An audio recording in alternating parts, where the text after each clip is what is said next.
Semangat.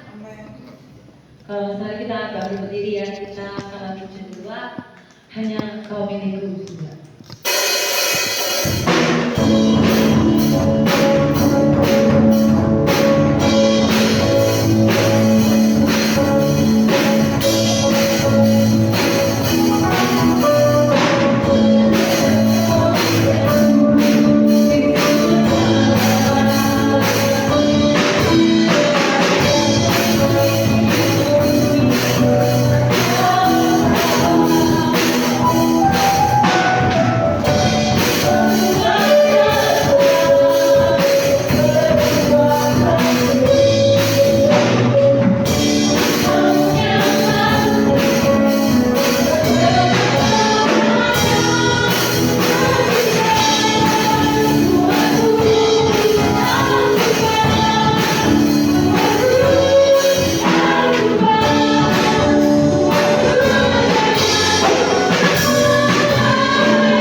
Kita akan lalu pujian Aku Diberkati.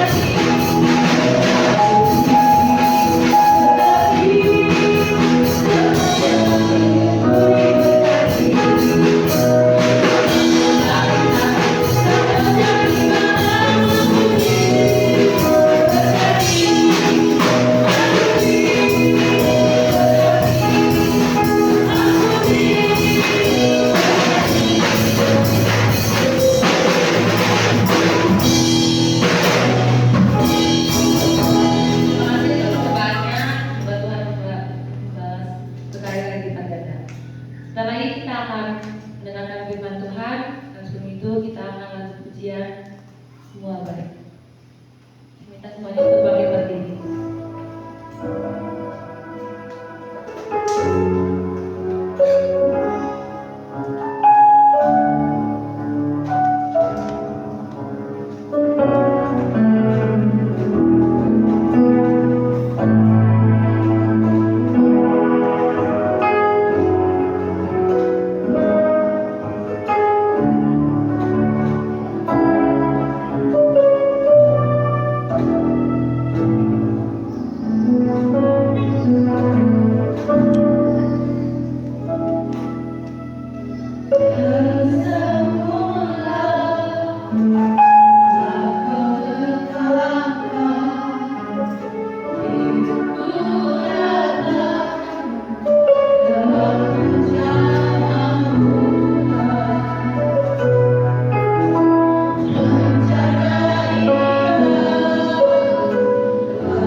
Jesus.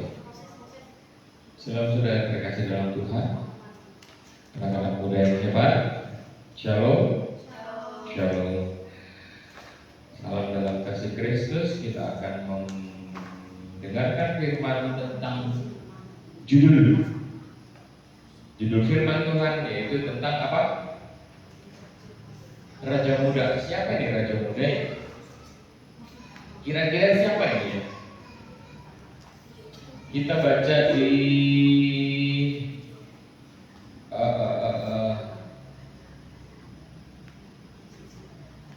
Dua Raja-Raja 23 ayatnya yang keempat.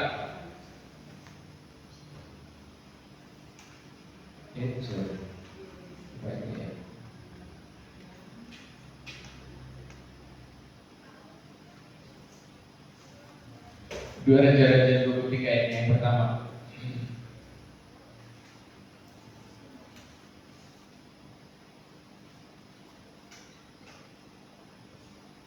Kita akan mendengarkan tentang raja, seorang raja muda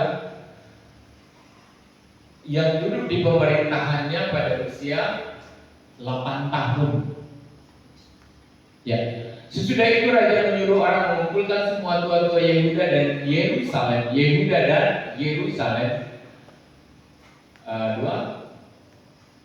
Kemudian pergilah raja ke rumah Tuhan dan bersama-sama dia semua orang Yehuda dan semua penduduk Yerusalem, para imam, para nabi, seluruh orang awam, yang dari kecil sampai yang besar.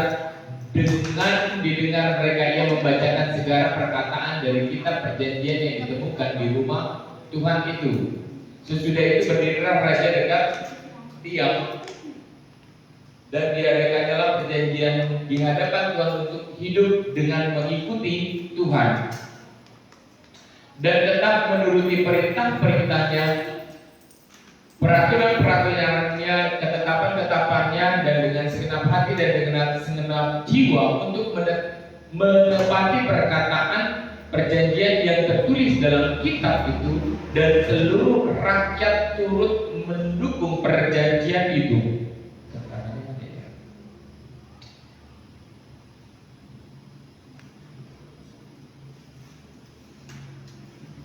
Ini apa? Dua Raja-Raja benar yang pertama tadi. Ini cerita tentang Raja Yosia. Mana ya ayat berapa yang menerangkan tentang Yosia diangkat menjadi raja itu?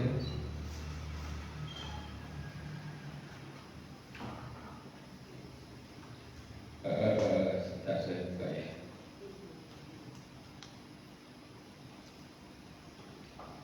Dua Raja-Raja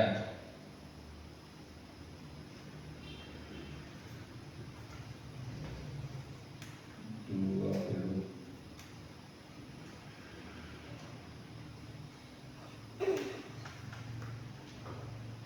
Ya, bukan di Dua Raja-Raja 22 ayat yang pertama. Dua Raja-Raja 23 yang ke-23 tadi itu perintah otoritasnya. Kita lihat pada sama-sama. Yosia berumur berapa?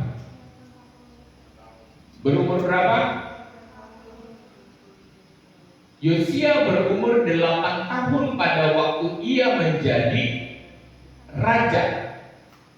Dan 31 tahun lamanya ia memerintah di Yerusalem. Nama ibunya ialah Yedida binti Adaya dan Boskat. Usia berapa dia? Ada usia 8 tahun di sini. Kelas berapa ya? Kelas 2 apa kelas 3? Saya umur berapa? 10. 2 tahun lalu menjadi apa? Menjadi raja.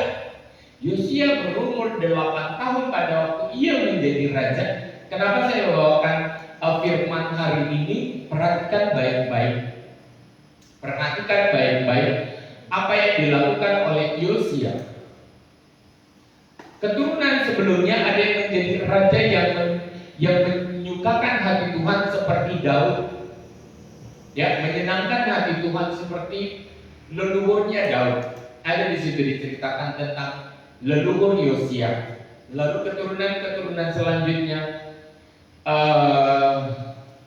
ada yang tidak menyenangkan hati Tuhan, yang membawa ilah-ilah negeri di sekitarnya, bahkan dimasukkan ke dalam rumah Tuhan. Tapi ada seorang raja kecil imut-imut 8 tahun yang sebelumnya sudah beranjak dewasa dan memerintah. Ini seorang yang imut-imut 8 tahun duduk menjadi raja, tapi yang membingungkannya itu kok dia tahu mana yang menyukakan Tuhan, mana yang enggak. Lucunya tuh di situ, umur 8 tahun kok udah dewasa. Tapi ada yang sudah dewasa nggak tahu mana yang baik, mana yang benar, yang membawa Yerusalem dan Israel kepada kemerosotan moral. Di sana ada lacur bakti, ada yang mempersembahkan tubuhnya untuk menjadi alat ibadah. Ada alat-alat yang mengecewakan hati Tuhan dibawa ke rumah Tuhan, tetapi Yosua yang berumur 8 tahun, kok dia tahu mana yang baik, mana yang benar. Maju ayat 2. Perhatikan baik-baik, perhatikan. Ia melakukan apa yang benar di mata Tuhan dan hidup seperti bapak leluhurnya dan tidak menyimpang ke kanan atau ke kiri. Kok bisa ya? Anak kecil 8 tahun umumnya sekarang ngapain? Selain main apa? Main. Selain main. Pokoknya main. Enggak ada perbekalan apa-apa yang harus dibekali dalam hidupnya selain daripada main. Nggak apa-apa, masih kecil tuh main, dia udah ini aja, boleh aja, jangan dimarahin.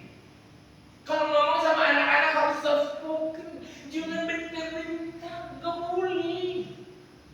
Itu kalau bentak-bentak itu ajarannya dulu Belanda, POC. 8 tahun kerjanya ngapain? Main. Selain main. Pokoknya main. Kalau terlalu berat jangan. Belum waktunya. Tetapi dia mengambil sebuah sikap di dalam usia 8 tahun, menduduki tahta singgasana seorang raja. Dan dikatakan ia melakukan apa yang benar di mata Tuhan. Ayo cek diri, beberapa usiamu. Apa kau tahu apa yang benar, apa yang tidak benar di mata Tuhan? Apa yang dikatakan, dikategorikan dalam menyimpang? Apa yang dikategorikan dalam menyimpang? Berbohong, berdusta, tipu-tipu, manipulatif, apalagi bikin alasan, mama mau ini, mama mau itu, papa mau ini, mau apa, buat tujuan. Tetapi Yosia seorang yang benar di hadapan Tuhan, seperti leluhurnya Daud. Dijelaskan seperti Daud, di-lock dengan kata-kata Daud. Ayat 3.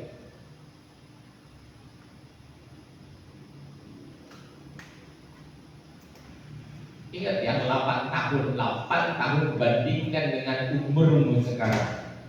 Dalam tahun yang ke-18 zaman Raja Yosia, maka Raja menyuruh Safan bin Azalia bin Mesulam panitra itu ke rumah Tuhan. Katanya, bayangkan, Pergilah kepada imam besar Hilkia, suruhlah dia menyerahkan seluruh uang yang telah dibawa ke dalam rumah Tuhan yang telah dikumpulkan dari pihak rakyat oleh penjaga-penjaga pintu. Anak muda tahu mengelola uang.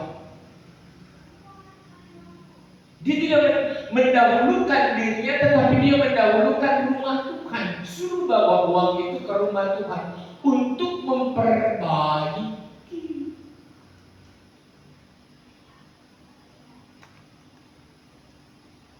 Pergilah kepada imam besar Hilkia, suruhlah ia menyerahkan seluruh uang yang telah dibawa ke dalam rumah Tuhan yang telah dikumpulkan dari pihak rakyat oleh penjaga-penjaga pintu. 5. Orang muda loh ini udah pintar ngelola uang. Kalau mau kaya, satu kuncinya pintar ngelola uang. Nggak tahu ngelola uang, kau nggak akan jadi apa-apa. Nggak berbuah apa-apa, nggak membeli apa-apa, nggak punya apa-apa. Baiklah itu diberikan diberikan mereka ke tangan para pekerja yang diangkat untuk mengawasi rumah Tuhan, supaya diberikan kepada tukang-tukang yang ada di rumah Tuhan untuk memperbaiki kerusakan rumah itu. 6. Tetapi tidak usahlah mengadakan perhitungan dengan mereka mengenai uang, yaitu kepada tukang-tukang kayu, tukang-tukang bangunan, tukang-tukang tembok, juga bagi pembeli kayu, batu pahat untuk memperbaiki rumah itu. Tetapi tidak usahlah mengadakan perhitungan mengenai uang yang diberikan ke tangan mereka, sebab mereka itu bekerja dengan jujur.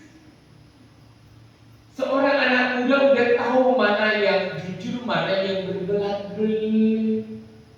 Kenapa? Dia hidup mencintai itu Tuhan.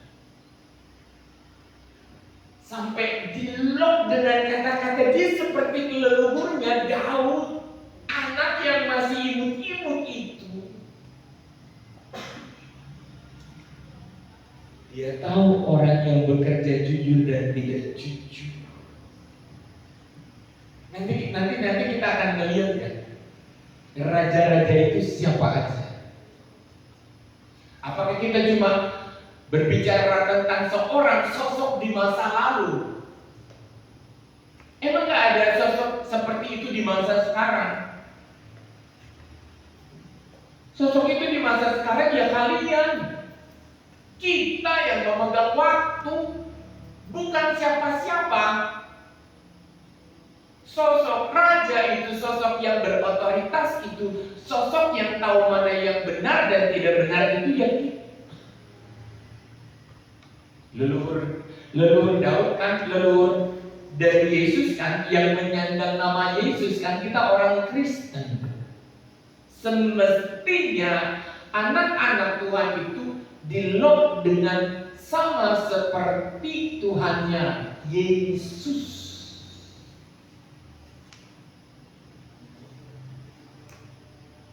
Kita buka di ayat yang ke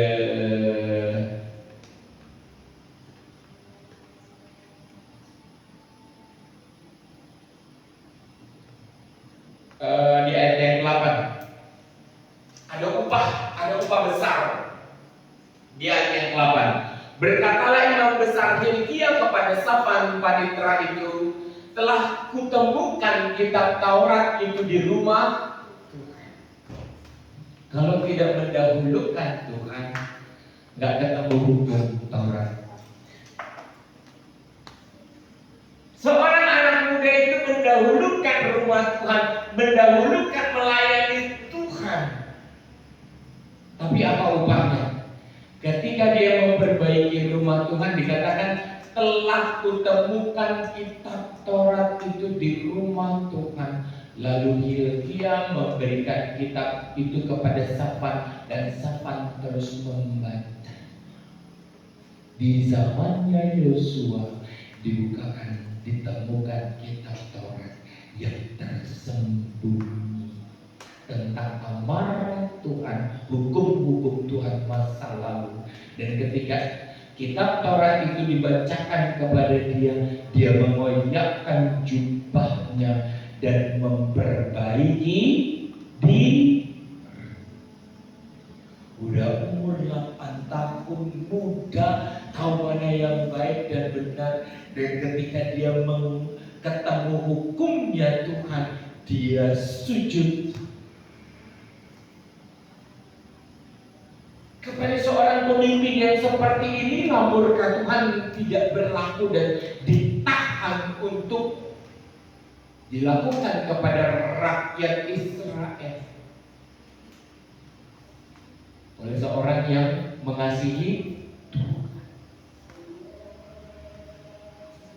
Kita baca di 2 Raja-Raja 23 ayat 1. Perhatikan baik-baik. Sesudah itu raja menyuruh orang mengumpulkan semua tua-tua Yerusalem, Yehuda dan Yerusalem. Ayat 2. Kemudian pergilah raja ke rumah Tuhan dan bersama-sama dia semua orang Yehuda, penduduk Yerusalem, imam, para nabi, seluruh orang awam yang dari kecil sampai besar.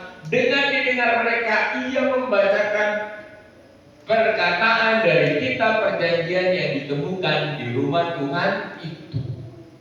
Seorang pemimpin yang benar, yang muda, nabi-nabi, imam-imam, tua-tua, semua datang daripada Tuhan. Disampaikan, dibacakan oleh seorang pemimpin yang benar, maka rakyatnya akan benar. Oleh karena seorang yang benar, seluruh seisi rumah akan diselamatkan.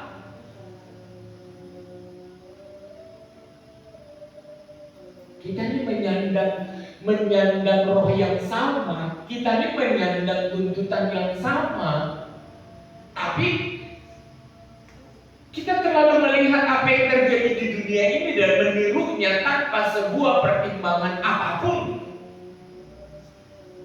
8 tahun Yosia menjadi raja dan memerintah, dan kerajaan itu maju dan diberkati Tuhan. Ayat yang ketiga. Sesudah itu berdirilah raja dekat tiang dan diadakannya perjanjian di hadapan Tuhan untuk hidup dengan mengikut siapa? Mengikut Tuhan, dan tetap menuruti perintah-perintahnya, peraturan-peraturannya, dan ketetapan-ketetapannya dengan segenap hati dan dengan segenap jiwa untuk menepati perkataan perjanjian yang tertulis dalam kitab itu, dan seluruh rakyat turut mendukung perjanjian. 4. Lanjut. Kita lihat ya, tindakan apa yang dilakukan oleh seorang anak muda ini. Raja memberi perintah kepada imam besar Hilkia dan kepada para imam tingkat 2 dan kepada para penjaga pintu untuk mengeluarkan dari bait Tuhan segala apa? Perkakas yang telah dibuat untuk dan Asyera dan untuk segala tentara langit. Ngerti tentara langit yang pakai lambang bulan bintang? Itu tentara-tentara langit, penyembahan masa lalu, roh-roh di udara, roh-roh yang selalu mencemari, membodohi, Tuhan yang mati, Tuhan yang tidak ada punya kuasa, tetapi dimasukkan ke dalam bait Tuhan. Kenapa? Dicemarkan oleh orang-orang lingkungan. Kayak kita nih, dicemarkan oleh kebiasaan orang-orang sekitar. Mereka nggak apa-apa kok. Oh, mereka beribadah begitu, mereka begini. Oh, kita begitu. Nggak apa-apa, kita sama-sama hidup. Kita nih terang, kita nih garam. Kita yang sebenarnya harus memperbaiki, bukan ikut-ikutan. Yang punya hukum kita, yang diberikan hukum dan Taurat adalah orang-orang percaya, bukan kita yang ikut mereka. Saya lihat, nanti saya akan tunjukkan ya. kejadian kenapa akhirnya semua jauh dari Tuhan dan tidak dalam tujuannya.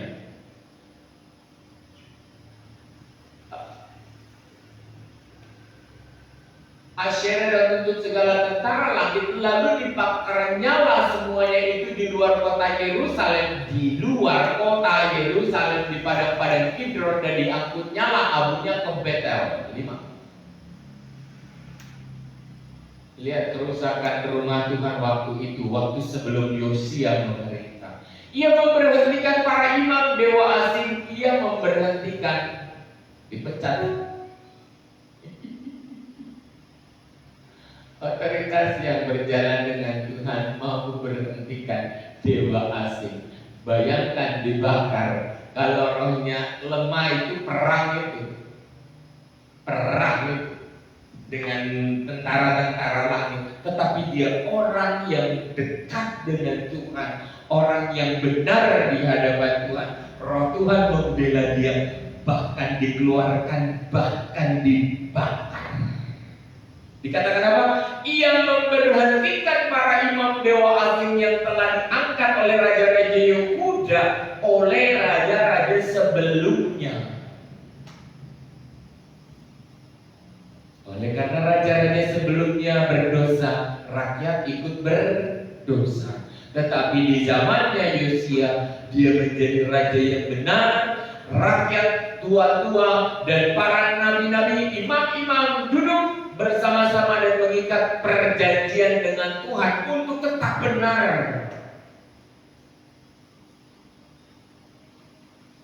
Dan Tuhan membela dia. Dikatakan ia memberhentikan para imam dewa asing yang telah diangkat oleh raja-raja Yehuda, membakar korban di bukit pengorbanan di kota Yehuda dan di sekitar Yerusalem. Juga orang yang membakar korban untuk Baal, untuk dewa matahari, untuk dewa bulan, untuk segenap rasi bintang, untuk segenap tentara. Perang berat ini. Roro di udara semua ini. Mau melawan roh-roh dunia ini, dekat sama Tuhan. Dekat sama Tuhan, berpegang sama Tuhan. Jangan bergeser ke kanan dan ke kiri seperti Yosia.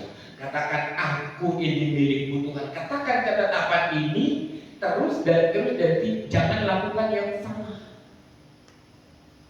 Baru pembelaan Tuhan luar biasa. Ayat 6.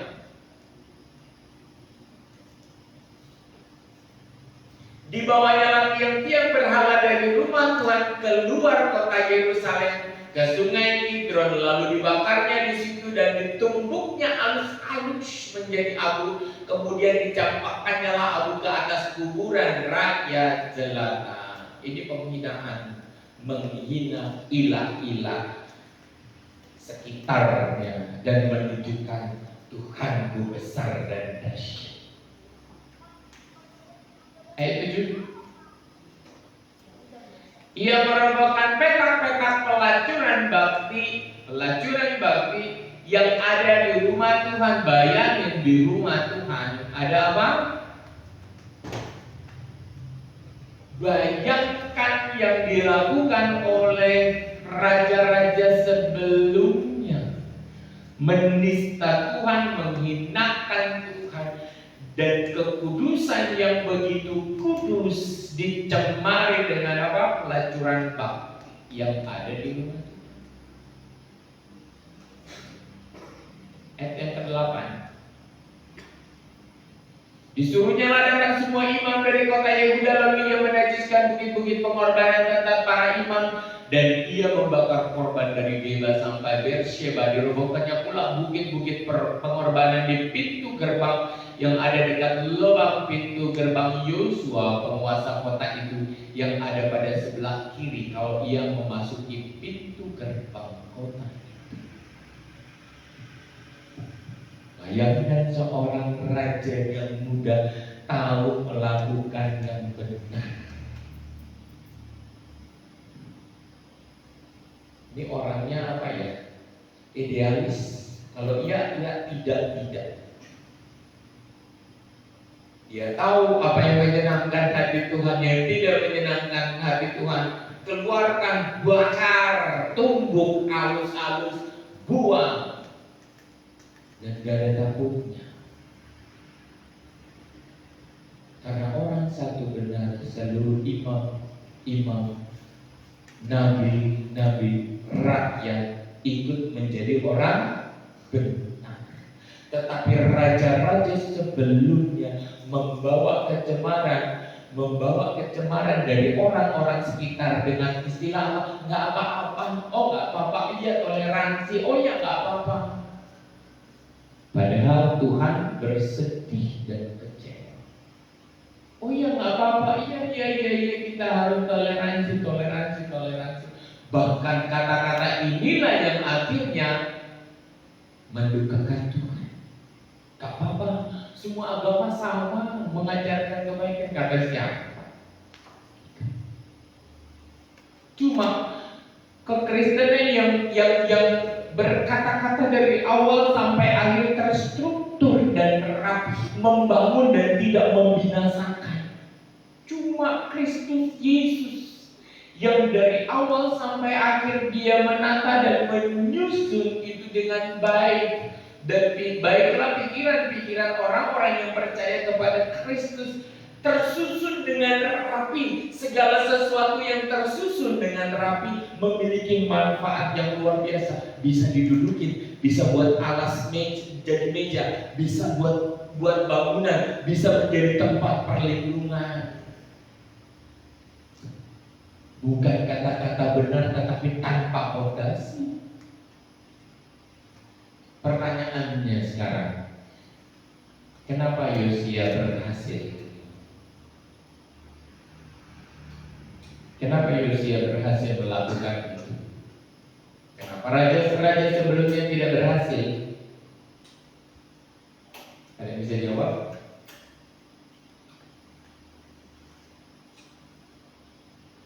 Di mana tahta itu? Di mana mahkota itu? Di mana singgasana seorang raja itu?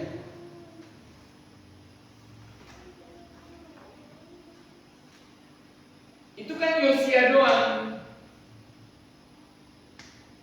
Kenapa Yosia berhasil? Kenapa Yosia mampu melakukan itu? Apa yang menjadi sebuah faktor bagi Yosia untuk melakukan itu? Ada yang bisa jawab? Apa yang itu khusus cuma buat Yosia aja? Apa kita nggak bisa? Bisa nggak? Bisa nggak? Bisa nggak? Ayo, tanya dalam diri sendiri. Siapa yang bisa melakukan itu? Siapa yang bisa melakukan demikian? Melakukan hal yang sedemikian itu, merubah situasi kondisi menjadi baik dan lebih baik. Karena ada contoh leluhurnya Daud. Kita punya leluhur Daud, Raja Daud, nabi-nabi. Yesus Kristus yang tidak takluk kepada dosa ada dalam hidup kita. Pertanyaannya, siapa yang bisa mampu melakukan seperti Yosia? Apa faktornya? Saya jawab ya.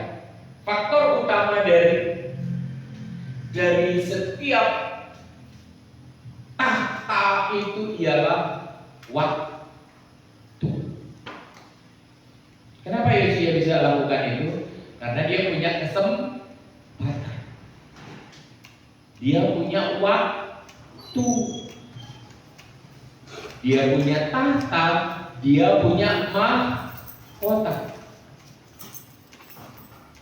Dengar baik-baik, dia punya tahta, dia punya mahkota.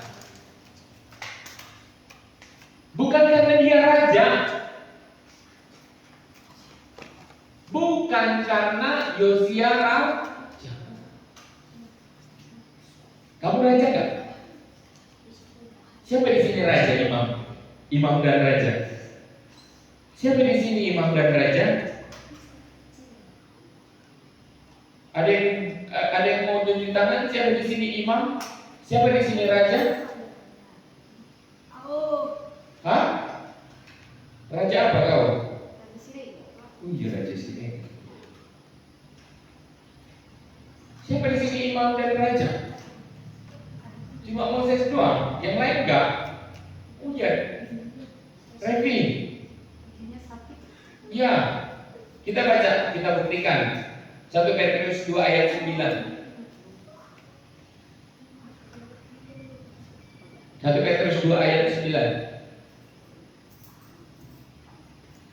Tetapi apa? Sama-sama dong, sama-sama. 1, 2, 3. Kata kamu itu ganti dengan aku. 1, 2, 3. Tapi aku lawan sendiri, dimana dari bangsa yang kudus, umat punya Allah sendiri, supaya aku menceritakan perbuatan-perbuatan yang besar dari dia, yang telah mengambil kamu keluar dari kegelapan kepada terang. Siapa rajanya? Kau katakan aku. Akulah bangsa yang terpilih, suatu bangsa, suatu hidup yang mengenal Kristus, yang sudah merdeka dari dosa, punya otoritas, punya kekuatan, punya hak. Tapi sayang, nggak mampu menggunakannya. Padahal firman Tuhan bilang apa? Akulah bangsa yang terpilih, imam yang rajani, imam dan raja, bangsa yang kudus, yang tidak takluk kepada dosa, yang bisa ngelakuin yang sama seperti Yosia kerja, menghardik dewa-dewa bintang-bintang, dewa-dewa matahari, tentara-tentara langit, menghardik dalam nama Yesus, runtuh. Karena kenapa kita mampu? Karena kita umat kepunyaan Allah sendiri. Tujuan keberadaan kita apa? Memberitakan perbuatan-perbuatan yang besar dari Tuhan yang telah memilih, memanggil keluar daripada kebodohan dunia ini, masuk kepada terangnya yang ajaib.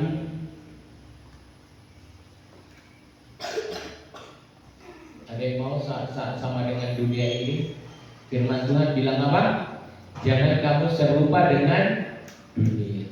Firman Tuhan bilang apa? Terang dan gelap tidak bisa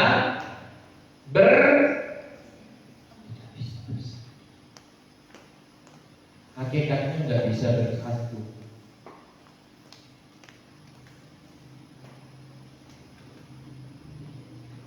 Karena nggak bisa bersatu, apa yang iblis kerjakan? Perhatikan baik-baik. Kita buka dalam perjanjian baru di Markus 5 ayat 1. Lihat apa yang iblis kerjakan untuk menggagalkan keimaman dan kerajaanmu. Lalu sampailah mereka di seberang danau di daerah orang Gerasa. Ayat 2. Baru saja Yesus turun dari perahu, datanglah seorang yang kerasukan roh jahat dari pekuburan menemui dia. Pertanyaannya tadi, kenapa Yosia mampu mengerjakan semuanya itu? Jawabannya apa? Karena Yosia punya waktu dan kesempatan. Ketika dia menjabat, dia memilih menjadi orang benar dan berbakti kepada Tuhan. Di waktu yang ada, dia gunakan 100% untuk memuliakan Tuhan. Lihat pengacau waktu. Apa yang dilakukan tadi di ayatnya yang kedua? Markus 5 ayat yang kedua. Baru saja Yesus turun dari perahu, datanglah seorang kerasukan, nempel, numpang.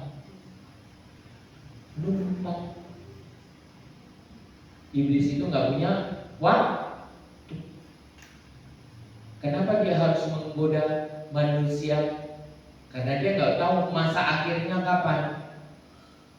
Dia cemburu kepada manusia yang punya waktu. Kenapa manusia harus dirasuki? Biar iblis merasakan keistimewaan waktu. Kesempatan yang diberikan kepada setiap orang untuk melakukan yang benar seperti Yosia, dirasukin.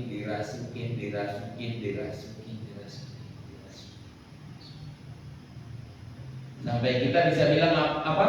Nggak apa-apa. Orang itu juga begitu, nggak apa-apa. Ini kerasukan memang udah benar-benar banyak.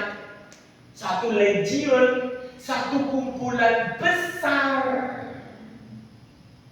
Tapi bayangkan, siapa yang saudara idolakan merasuki saudara. Apa yang saudara baca, kenapa nggak bisa seperti Yosia benar di hadapan Tuhan? Kerasukannya sih pelan-pelan.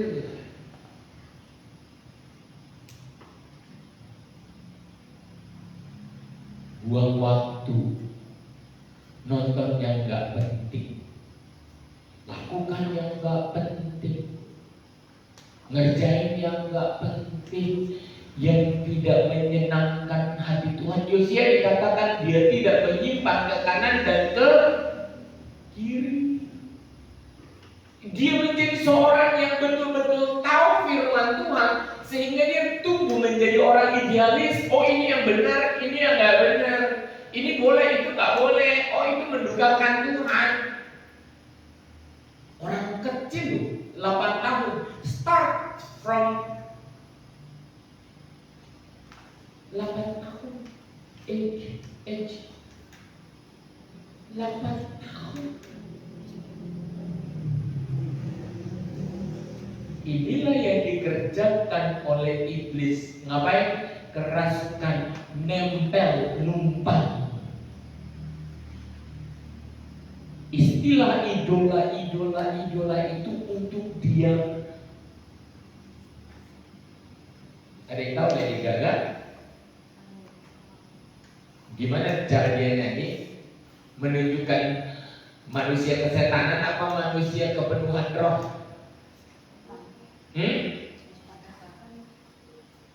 Menunjukkan apa dong? Kesetanan. Bukan manusia penuh roh. Jelas-jelas dia mengabdikan diri dari seorang yang gak dipandang, biar dia dipandang menjadi sesuatu di tengah-tengah dunia ini. Dia mengabdikan diri kepada iblis dan menjadi idola bagi banyak orang. Ngapain?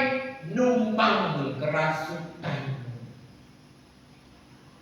Menjadi alat transportasi, menjadi alat transfer. Makanya saya bilang, hati-hati dengan apa yang dibaca, apa yang ditonton. Hati-hati berteman dengan siapa engkau berteman. Kenapa? Alat transportasi iblis. Kenapa selalu saya katakan baca firman Tuhan? Kalau kita tahu firman Tuhan, kita tahu mana yang benar, mana yang tidak. Orang yang cinta Tuhan pasti mendapat perlindungan Tuhan. Ayat yang ketiga. Orang itu diam di sana dan tidak ada seorang pun lagi yang sanggup mengikatnya sekalipun dengan rantai. Bayangin. Ayat 4. Karena sudah sering ia dibelenggu dan dirantai, tetapi rantainya putus dan belenggunya dimusnahkannya, sehingga tidak seorang pun yang cukup kuat untuk menjinakkannya. Kenapa? Setannya banyak. Ayat 5. Siang malam dia berkeliaran di bukit-bukit, ada yang nongkrong di sana, ada yang pergi ke sana, ada yang alasan ini, ada yang alasan itu, ada yang alasan begini, ada yang alasan begitu. Dan di bukit-bukit sambil teriak-teriak dan memukuli dirinya dengan batu. Ayat 6. Ketika ia melihat Yesus dari jauh, berlarilah ia mendapatkannya lalu menyembahnya. Nah, 7. Dengan keras ia berteriak, apa urusanmu dengan aku? Ini iblis. Hai Yesus anak Allah yang maha tinggi, demi Allah jangan siksa. Ada media. Siapa yang tahu di sini benalu? Tumbuhan benalu? Ya, tahu ya? Dia menumpang. Batang yang besar itu dia menumpang di situ. Benih ini kadang cuma dibawa oleh burung, dan burung itu nemprok di situ, dan burung itu menjatuhkan bibitnya di situ, benihnya di situ. Tetapi benalu ini akhirnya tumbuh besar. Dan biasanya kalau tidak dicabut, perhatikan baik-baik. Kalau tidak dicabut, benalu ini akan lebih besar dari batang aslinya. Sehingga batang aslinya patah, mati, tetapi yang bertumbuh adalah batang benalu. Ini yang terjadi kepada orang yang dirasuki di Gerasa. Manusia utuh, manusia kudus, manusia yang memiliki waktu dihinggapi oleh roh. Kenapa? Kecemburuan untuk mendapatkan kesempatan dan waktu. Bukan dia yang mengendalikan orang ini, tetapi iblis. Dia memukuli dirinya. Ketika dia dirantai, dia lepaskan rantainya. Dia gak ngerti lagi kata-kata sakiti. Kadang anak-anak Tuhan gak lagi pergi ke gereja. Kadang anak-anak Tuhan gak lagi ke gereja. Kadang anak-anak Tuhan gak lagi baca firman. Kadang anak-anak Tuhan tuh gak lagi berdoa. Kadang anak-anak Tuhan itu gak lagi hadir di tengah-tengah mama bapaknya. Kemana? Kemana dia tadi? Buka di ayat yang keberapa tadi? Jalan-jalan tadi. Ayat yang kelima ya. Markus 5 ayat yang kelima.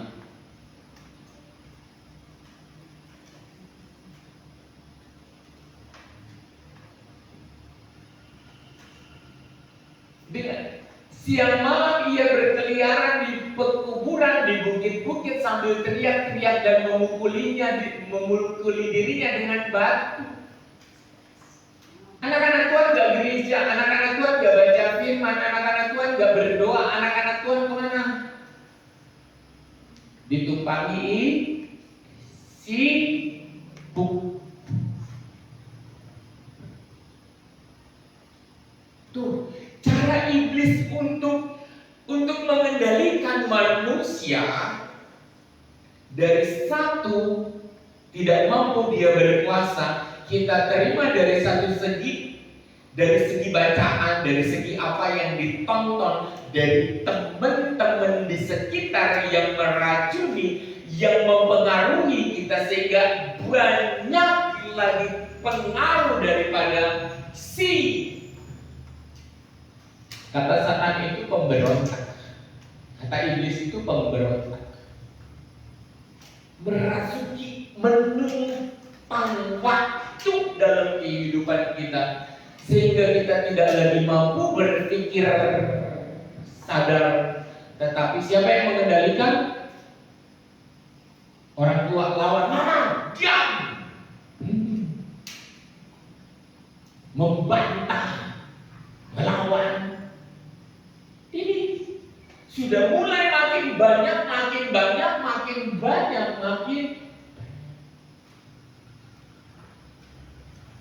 Dia nggak cuma satu. Kenapa? Karena iblis itu tidak terikat waktu dan jarak. Dia bisa tembus. Dia nggak tahu kapan siang, kapan malam. Dia nggak tahu waktu. Dia cuma punya ketakutan hari akhir. Sebanyak mungkin manusia masuk ke dalam golongan pemberontak.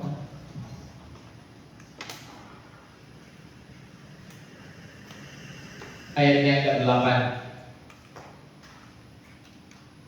Nalar ya. Masuk kan? Karena sebelumnya Yesus mengatakan kepadanya, "Hai engkau roh jahat, keluar dari orang ini." 9. Kemudian dia bertanya kepada orang itu, "Siapa namamu?" Jawabnya, "Legion." Yang jawab ini manusianya apa setannya? Yang jawab ini manusianya apa setannya? Setan. Dia menunjukkan diri, aku banyak. Satu kumpulan besar. Ayat 10. Ia memohon dengan sangat supaya Yesus jangan mengusir roh itu keluar dari daerah itu. 11. Adalah di sana di lereng bukit sejumlah besar babi sedang cari makan. 12. Lalu roh-roh itu meminta kepadanya, "Suruhlah kami pindah ke dalam babi-babi itu, biarkanlah kami memasuki." Babi nggak punya waktu. Waktunya babi apa? Udah 6 bulan potong dimasak. Tapi manusia punya kualitas waktu. Kenapa harus menumpang kepada manusia? Apalagi orang-orang Kristen. Karena dikatakan tadi apa? Aku adalah imam, dan kalau bisa kalian tidak sadar tentang siapa Anda dan menganggap diri sama seperti orang-orang dunia ini. Kita buka di dalam Lukas 8 ayat 28. Masih sama. Perhatikan baik-baik ya. Gak apa-apa ya, ada lama ya. Jadi kita memulai lewat dari 15. Markus 8 ayat yang ke-28. Lukas 8 ayat yang ke-28. Lukas 8 ayat ke-28. Masih sama tentang dirasuki setan. Ketika ia melihat Yesus, ia berteriak lalu di hadapannya dan berkata dengan suara keras, "Apa urusanmu dengan aku, hai Yesus, Anak Allah Maha Tinggi? Aku memohon kepadamu supaya aku jangan engkau menyiksa." Yesus adalah raja di atas segala raja. Yang terjadi di dalam zaman Yosia itu dibakar seperti ini. Ayat 29. Ia berkata demikian sebab Yesus memerintahkan roh-roh jahat itu keluar dari orang. Dari apa? Keluar dari mana? Keluar dari orang.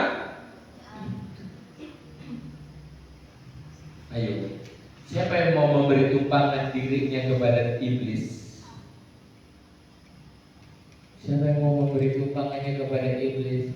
Dari satu dia akan manggil temannya menjadi dua berkuasa menjadi 3, 4, 5, 6, 7, 8. Lalu lahirnya generasi pemberontak. Bukan pencipta perdamaian, bukan pencipta suatu pemikiran yang benar, bukan mewariskan pikiran yang terbaik untuk generasi berikutnya, tetapi menjadi pemberontak. Bahkan menyiksa dirinya, membanting-banting, memukul dirinya dengan batu. Dikatakan apa? Karena sering roh itu ngapain? Nyeret-nyeret dia. Maka untuk menjaga ia dirantai, dibelenggu, tetapi ia memutuskan segala pengikat itu dan dihalau oleh setan itu ke tempat-tempat yang di kuburan. Orang gila, pernah lihat orang gila di kuburan? Seneng kan? Tempat gelap kan? Yang bawa manusia itu di situ siapa? Roset.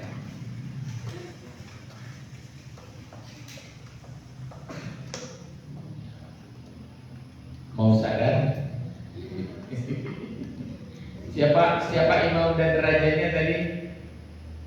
Siapa di sini imam dan rajanya? Saya, katakan saya. Semua yang di sini punya tahta. Berdasarkan waktu, kira-kira Kira-kira siapa yang mau hidup 70 tahun ke depan? Tersisa waktu berapa?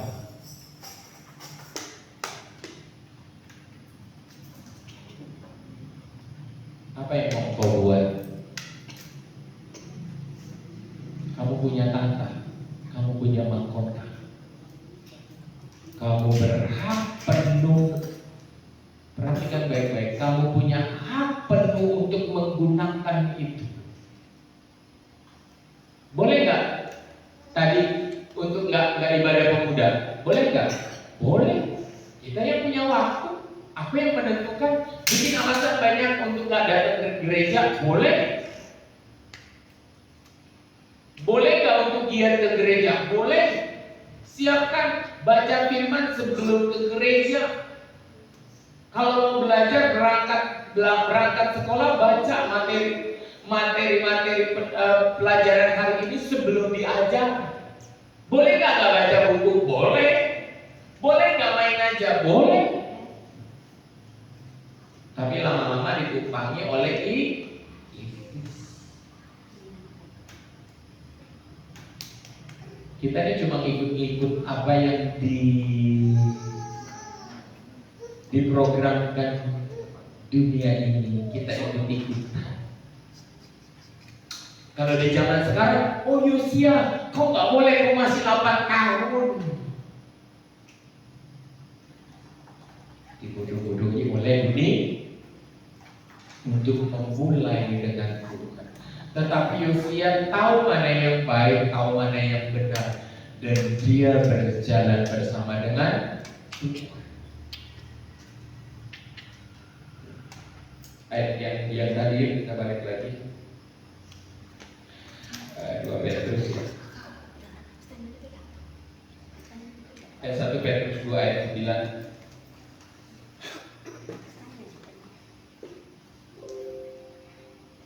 Perhatikan baik-baik, jangan lihat kemana-mana, lihat ke sini. Sayangi dirimu.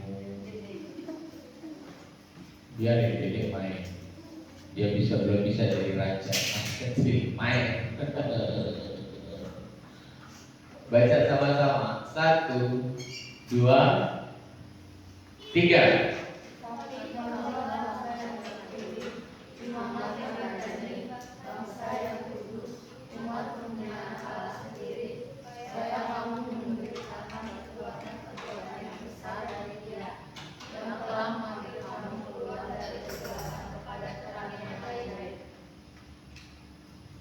Kita buka 1 Timotius 4 ayatnya yang ke-12.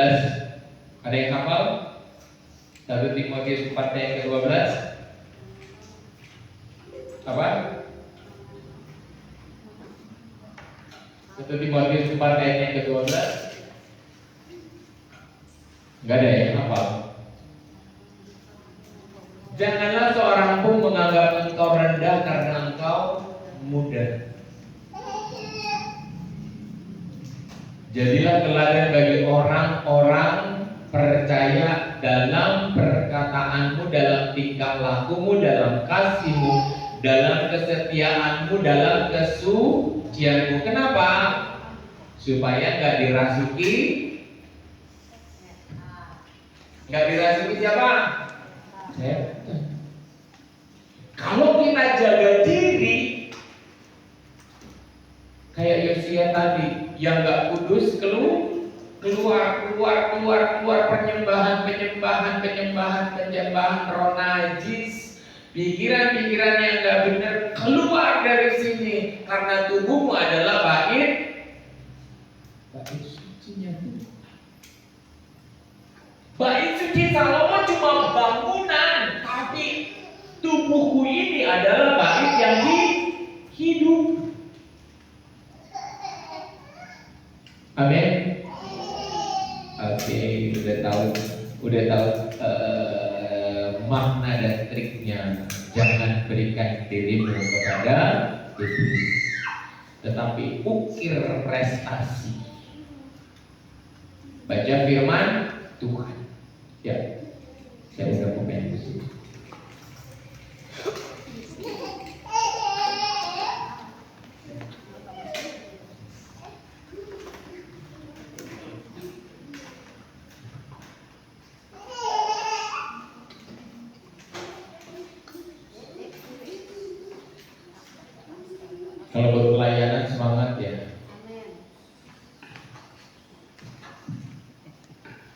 Kok nggak, anak mudanya nggak ada amin?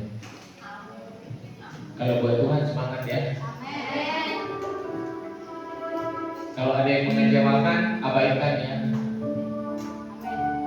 Itu cuma siasat iblis untuk kita nggak melayani, untuk kita nggak melakukan apa-apa.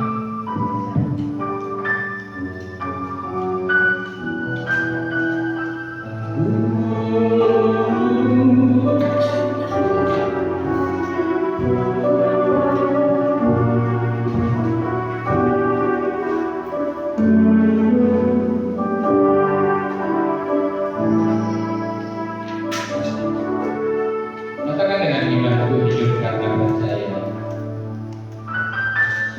Ku hidup karena percaya.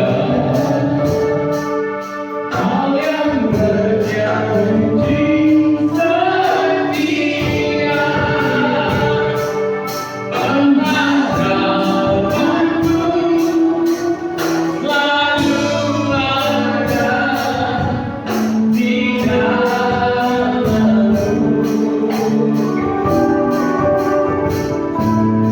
Ku tidak akan menyerah,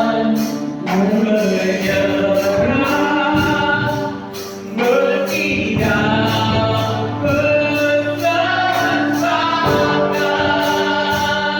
seluruh hidupku dan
untuk menjadi imamat yang raja yang punya otoritas mengubah dunia ini, membawa perubahan dunia ini kepada terangnya yang ajaib.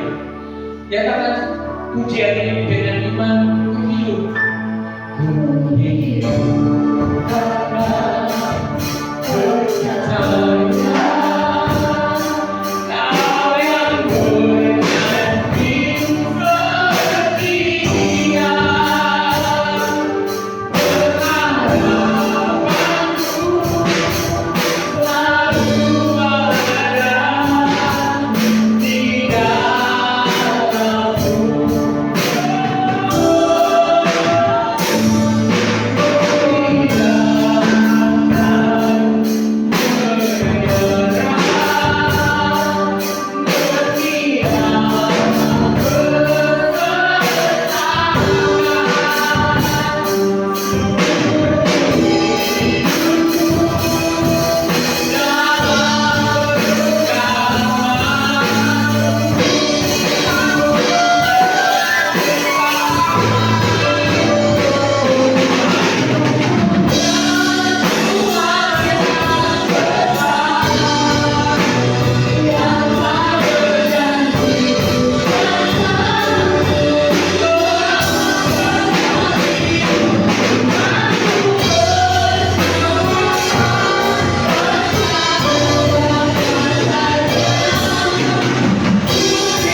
yang benar. Hari ini jumlah kita lebih dari satu. Ketika benih firman ini jadi dan dibawa pulang, akan ada banyak tempat-tempat yang benar sesuai dengan jumlah kita hari ini yang mendengarkan firman Tuhan. Doa sehari saat ini, jadilah seperti imanmu. Semua yang bersepakat dengan kata Tuhan, bersepakat dengan Tuhan, jadilah seperti imanmu. Minta kekuatan dari Tuhan, peneguhan dari Tuhan. Minta kekuatan roh. Singkirkan kuasa-kuasa iblis. Hardik dia, katakan dalam nama Yesus. Dalam nama Yesus, keluar dari perbendaharaan baikku. Baik Tuhan, baik yang kudus, yang harus tetap kudus, terjaga.